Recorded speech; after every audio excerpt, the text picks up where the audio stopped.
Hi guys, it's David Shing. I'm one of the creative cats at AOL. Here's what's interesting. I'm literally just walking through the office and the auto blog cats just grabbed me and said, hey, would you like to talk about some technology and how it intersects with auto? So here's the thing. I'm just going to riff and let's talk about what we think might be happening.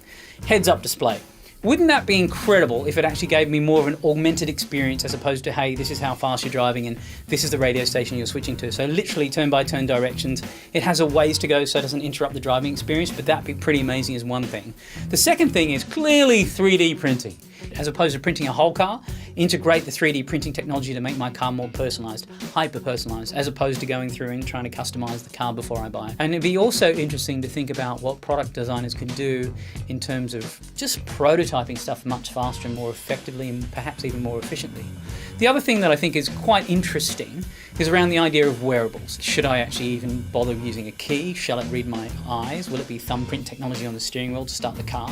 All of those biometrics and technologies that allow me to go away from what we're seeing in sensor-plated technologies and on the wrist into the actual driving experience will be really interesting to see how that actually plays out. Driving the car. Now that's interesting, isn't it? So this is a fascinating subject. So we've got the auto drive car. Now what's happening about that I think would be great in my day-to-day commute. Perhaps I would rather a auto drive car that allows me to continue my experience from home in the commute to the office, to the commute to the home. So all of it's contiguous as opposed to this interruptive experience which is driving. Maybe the driving experience is something that I reserve for my weekends. So I don't think we're going to see it separated.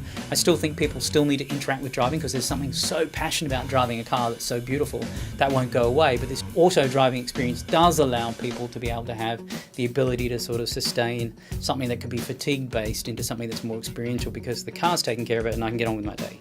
Could be cool. The connected home and all those experiences. Wouldn't it be incredible if we spoke less about just eco cars and green cars, but make them fully green where they're powered by solar, or there's less emissions in terms of what's happening with the radiations, the batteries and all that sort of technology, I suspect, or can the home charge the car? So the ability to say, hey, the house is connected to the car, which is connected to the greater grid, and all of that stuff becomes really effective. Maybe that'd be really interesting. Maybe these ideas are naff, I don't know, I just decided to freestyle and walk past and that was a curse of walking past the video room for Autoblog.